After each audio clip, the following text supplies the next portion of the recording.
রেহানা, পরে আমার বাসায় ঢুকতে নিষেধ করো। ওর পায়ের পাড়া যেন এই বাড়িতে কোনোদিন না পড়ে। আমি মনে করবো আমার কোনো সন্তান নাই, আমার কোনো মেয়ে নাই, আর ওর আগে যদি আমার মৃত্যু হয়, আমার মৃত্যুর খবরটাও যেন ও না পায়।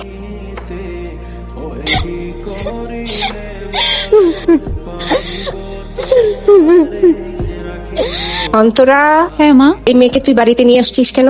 তুই জানিস না এই মেয়ে কি ঘটনা ঘটিয়েছে? মা আসতে বলো না, ও শুনতে পাবে। কি আসতে বলবো? শোনে শুনুক। তুই জানিস না তোর বাবা শুনলে তোকে দুটুকরো করে ফেলবে, আর পাড়ায় পাড়ায় মুখ দেখাতে পারবো? সবাই ছি ছি করবে, তোকে খারাপ মেয়ে ভাববে। রাত হয়েছে তাই বেশ কিছু বলছি না। ভোর ভোর মেয়েটাকে চলে যেতে বলবি, বুঝেছিস?